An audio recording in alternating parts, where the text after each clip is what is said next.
Welcome back to the UK. Look, ProTax Accountant has arranged this chat today to help you, well, get a handle on the tax side of things as you resettle. Yeah, it's often the last thing on your mind when you're sorting out removals and everything else. Exactly. We know you're probably focused on getting your life back in order, so our aim here is really just to unpack the key tax rules you need to be aware of right now. Helps avoid any unwelcome surprises from HMRC down the line. Definitely. So where do we start? What's the absolute first thing someone returning needs to think about? Okay, the very first thing, the foundation really, is something called the Statutory Residence Test, or SRT. SRT. Okay. Now, your first thought might be, oh, it's just about how many days I spend here. And yeah, the 183-day rule is part of that. Spend that long here in a tax year and you are automatically resident. Right. That one's fairly well known. Right. But you're saying there's more to it. Absolutely. It's not the whole story. Yeah. HMRC also looks very closely at what they call your UK ties. UK ties. So connections to the UK, basically. Yeah, precisely. Think about whether you have a home here, maybe available for you to use, Okay. or if your close family, like your spouse or children, live here, or if you've, started working in the UK. Ah, so it's a mix of factors, not just counting days. HMRC weighs these connections, especially if you spend fewer than 183 days here. Exactly. Owning and actually living in a property here, that's a pretty strong tie. Makes sense. Compared to maybe just visiting family for a few weeks. Yeah, that would likely be seen as a weaker connection in comparison. It's all graded. Okay. Now, what about people who've been away for a decent amount of time? Right, so if you haven't been a UK resident for the 3 full tax years before the year you come back, there's a potentially really helpful rule. It's called split year treatment. Split year treatment. Sounds useful. How does that work? Well, it could mean that HMRC treats the tax year of your return as, well, split into 2 parts, a non-resident part and a resident part. So only the income you earn after you return might be subject to UK tax in that first year. That's the idea. Let's take an example. Say you physically move back on October 2025. Okay. Middle of the tax year. Exactly. If you qualify for split year treatment, then for the tax year ending the following April 5th, HMRC might only be interested in taxing the income you've earned from that October 1st onwards. Ah, I see. That could make a pretty big difference to your tax bill for that return year, couldn't it? It certainly can. It eases the transition financially. But, and this is important, qualifying isn't automatic. Right, there are always conditions. There are specific conditions you need to meet based on why you left and why you're returning, so you can't just assume it applies. So you need to check carefully. Where can people find the specifics? HMRC has detailed guidance. We really recommend having a look at their official stuff on the statutory residence test. It's all laid out there. We can put a link in the notes, maybe? gov.uk. Yeah, it's on gov.uk. Just search for RDR3 statutory residence test. It's worth reading for your specific situation. Okay, good advice. Now, what if you haven't been gone for that long? Say, just a couple of years. Yes. Then there's another rule to be aware of. It's often called temporary non-residence. Temporary non-residence. Okay. And this one has a really crucial time window attached to it. 5 years. 5 years. Right. How does this one work? Is it another potential trap? It can catch people out, yes. The basic idea is this.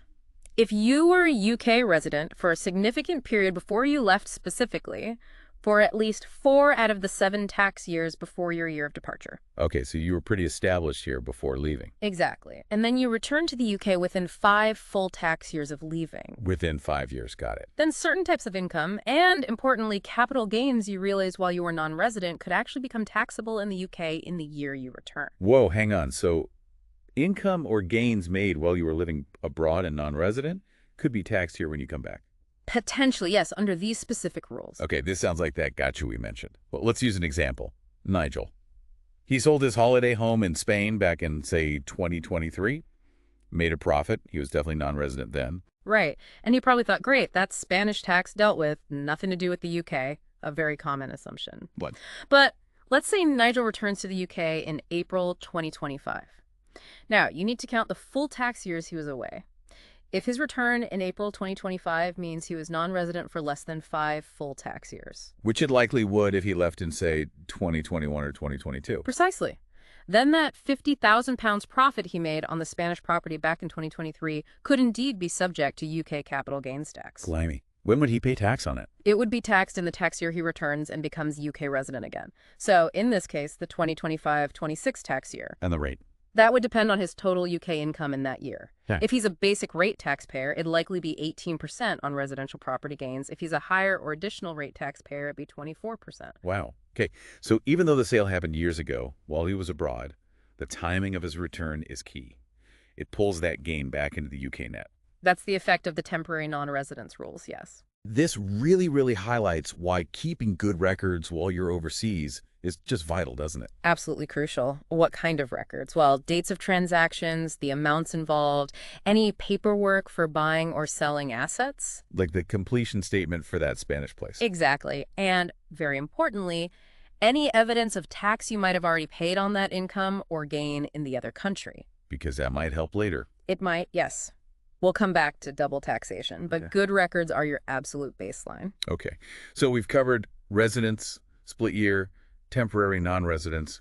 What about just the basics of income tax once you are resident again? Right. So once you're confirmed as a UK resident, the general rule kicks in. UK residents are taxed on their worldwide income. Worldwide. So not just money earned here in the UK. Correct. It includes your UK salary, yes, but also things like rental income from that property you kept overseas, dividends from foreign company shares, interest from foreign bank accounts, basically everything, no matter where it originates. Okay. And how does the UK tax system work for Inca? We have bans, right? We do.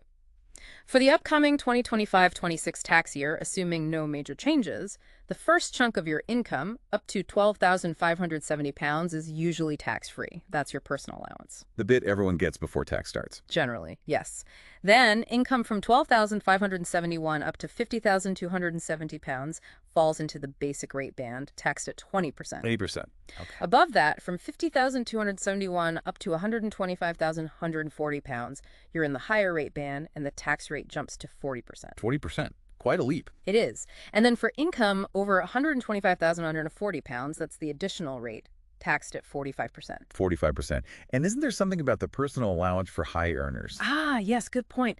If your total income goes above £100,000, that £12,570 personal allowance starts to get reduced. It tapers away, meaning you effectively pay tax on more of your income. By the time you hit £125,140, it's gone completely. Right, so that threshold over £100 is quite important too. Now, if you do have that worldwide income, the foreign rent, the dividends you mentioned, how do you tell HMRC? That usually requires you to file a self-assessment tax return. Self-assessment, even if you're also employed and paying tax through PAYE. Yes, often.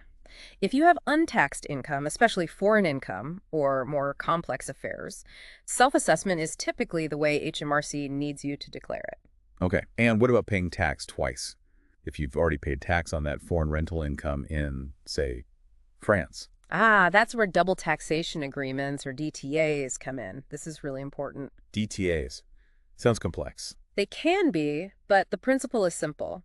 The UK has agreements with over 100 countries designed to stop you being taxed twice on the same income or gains. Like a no double jeopardy rule for tax. Exactly. So if you've paid tax abroad on income that's also taxable here, you can usually claim a credit for the foreign tax paid.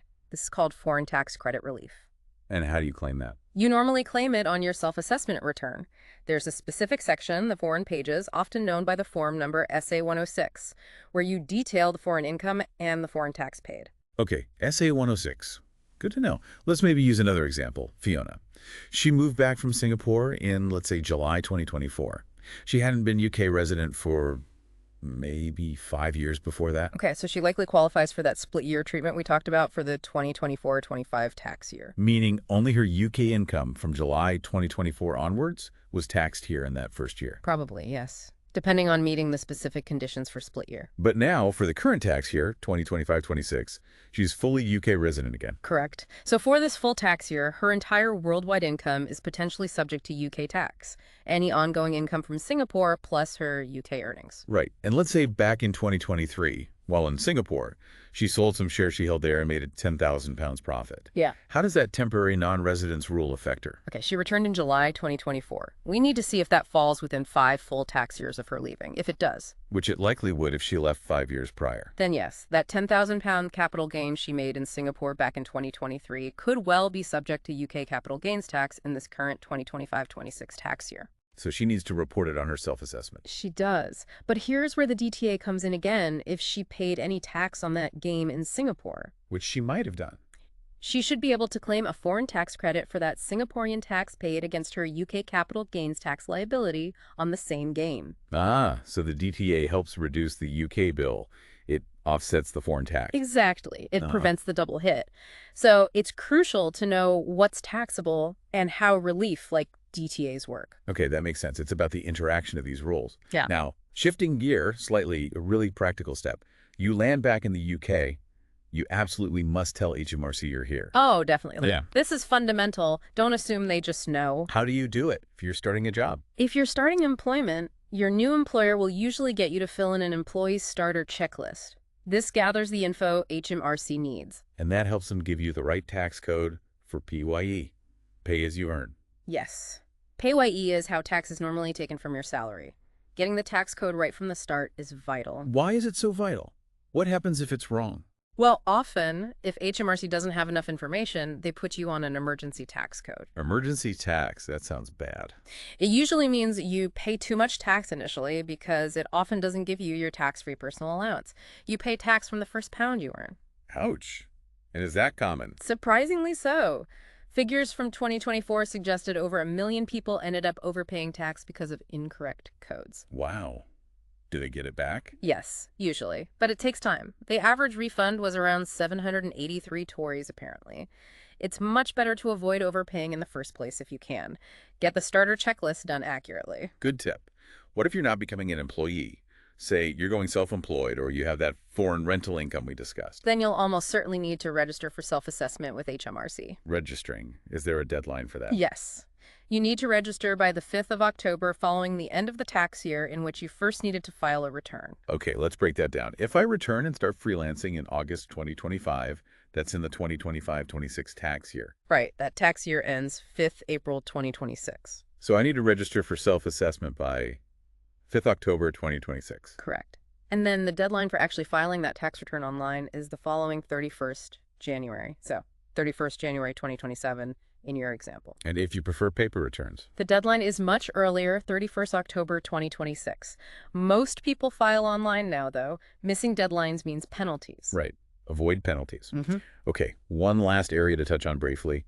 National insurance. Yeah. NI. Yes, national insurance contributions, another key part of the UK system. What are they for? They build up your entitlement to certain state benefits, most notably the state pension, but also things like contribution-based employment and support allowance. And how do you pay it? If you're employed and earning above a certain amount, you pay Class 1 NI contributions, deducted via PYE along with tax. If you're self-employed, you usually pay Class 2 and Class 4. And the state pension link is important, right? You need a certain number of years of contributions. You do.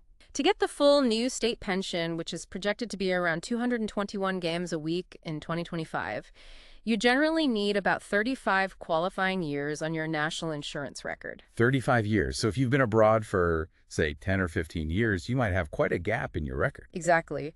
Those years spent working abroad likely won't count automatically towards your UK state pension. Can you do anything about those gaps? Yes, potentially. You might be able to make voluntary national insurance contributions to fill them. Voluntary contribution. Yeah. Often Class 3 contributions, which cost about £17.45 a week currently. Or sometimes, if you were self-employed abroad, you might qualify for cheaper Class 2 contributions, around £3.45 a week. Is it worth doing? It can be very valuable, especially if it helps you reach that 35-year target or significantly boosts your eventual pension amount. Let's say Sanjay worked abroad for 10 years. Paying voluntary Class 3 contributions for those years could significantly increase his weekly state pension later on. So how do you find out if you have gaps? You can check your national insurance record easily online on the gov.uk website. It shows your qualifying years and highlights any gaps. Then you can explore making voluntary payments if it makes sense for you. Okay, definitely something worth checking. So just to wrap up this discussion, which pro-tax accountant arranged for us? Yeah. If you had to give a quick checklist for someone returning, what would the key points be? Okay, quick checklist. 1. Understand your resident status using the SRT. Check if split-year treatment applies. 2. Be aware of the temporary non-residence rules. That 5-year window is key for past income or gains. 3. Keep meticulous records, everything financial, UK and overseas. Cool. Tell HMRC you're back.